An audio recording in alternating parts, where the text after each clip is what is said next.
इस साल भाद्रपद माह के शुक्ल पक्ष की एकादशी तिथि 14 सितंबर को मनाई जाएगी। इसे परिवर्तनी एकादशी और पद्या एकादशी के नाम से जाना जाता है। भाद्रपद माह के शुक्ल पक्ष की एकादशी को परिवर्तनी एकादशी का व्रत रखा जाएगा। इस दिन विष्णु जी के वामन स्वरूप की पूजा होती है। मान्यता है कि इससे साधक को मोक्ष की प्राप्ति होती है। कहा जाता है परिवर्तनी एकादशी के दिन श्री हरि की पूजा आराधना के साथ परिवर्तनी एकादशी की व्रत कथा भी सुनी जाती है। परिवर्तनी एकादशी व्रत कथा। भाद्रपद शुक्ल एकादशी की पौराणिक कथा। युधिष्ठिर कहने लगे कि हे भगवान, भाद्रपद शुक्ल एकादशी का क्या नाम है, इसकी विधि तथा इसका महात्म्य कृपा करके कहिए। तब भगवान श्री कृष्ण कहने लगे कि इस पुण्य, स्वर्ग और मोक्ष को देने वाली तथा सब पापों का नाश करने वाली उत्तम वामन एकादशी का महात्म्य मैं तुमसे कहता हूँ, तुम ध्यान पूर्वक सुनिए। यह पद्या परिवर्तनी एकादशी जयंती एकादशी भी कहलाती है। इसका यज्ञ करने से वाजपेय यज्ञ का फल मिलता है। पापियों के पाप नाश करने के लिए इससे बढ़कर कोई उपाय नहीं है। जो मनुष्य इस एकादशी के दिन मेरी वामन रूप की पूजा करता है, उससे तीनों लोग पूज्य होते हैं। अतः मोक्ष की इच्छा करने वाले मनुष्य इस व्रत को अवश्य करें। जो कमल नयन भगवान का कमल से पूजन करते हैं, वे अवश्य भगवान के समीप जाते हैं। जिसने भाद्रपद शुक्ल एकादशी को व्रत और पूजन किया, उसने ब्रह्मा विष्णु सहित तीनों लोकों का पूजन किया। अतः हरिवासन अर्थात एकादशी का व्रत अवश्य करना चाहिए। इस दिन भगवान करवट लेते हैं, इसलिए इसको परिवर्तनी एकादशी भी कहते हैं। भगवान के वचन सुनकर युधिष्ठिर बोले कि भगवान, मुझे अति संदेह हो रहा है कि आप किस प्रकार सोते और करवट लेती हैं तथा किस तरह राजा बलि को बांधा और वामन रूप रखकर क्या क्या लीलाएं की। चतुर्मास के व्रत की क्या विधि है तथा आपके शयन करने पर मनुष्य का क्या कर्तव्य है, सो आप मुझसे विस्तार से बताइए।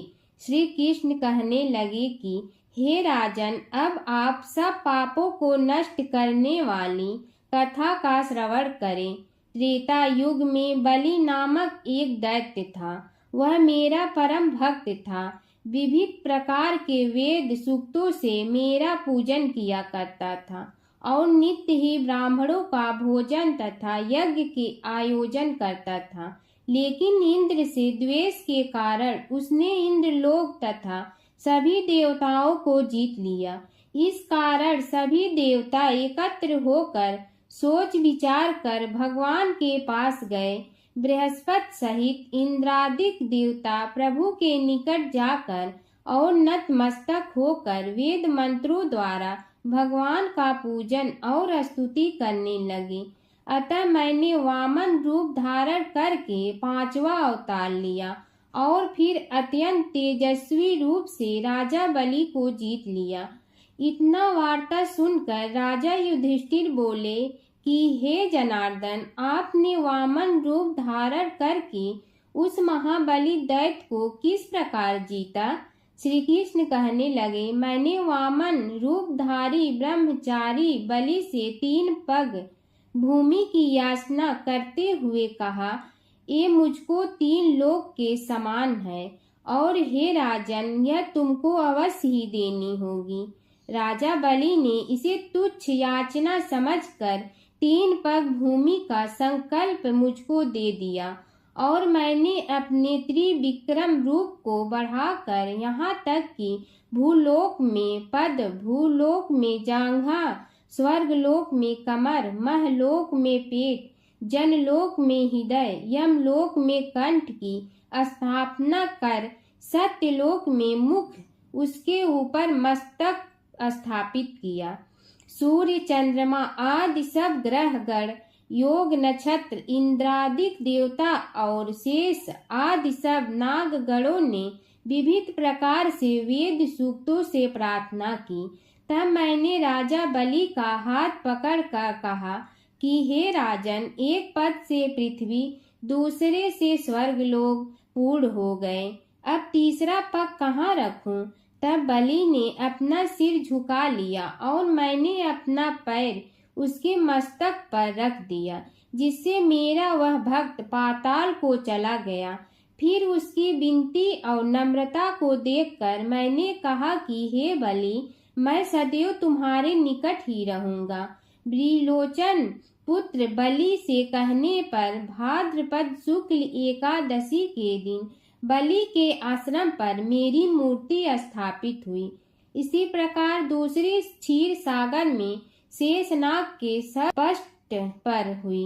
हे राजन, इस एकादशी को भगवान शयन करते हुए करवट लेते हैं, इसलिए तीनों लोकों के स्वामी भगवान विष्णु का उस दिन पूजन करना चाहिए। इस दिन तांबा, चांदी, चावल और दही का दान करना उचित है। रात्रि को जागरण अवश्य करना चाहिए। जो विधि पूर्वक इस एकादशी का व्रत करते हैं वे सब पापों से मुक्त होकर स्वर्ग में जाकर चंद्रमा के समान प्रकाशित होते हैं और यश पाते हैं। जो पाप नाशक इस कथा को पढ़ते या सुनते हैं उनको 1000 अश्वमेध यज्ञ का फल प्राप्त होता है।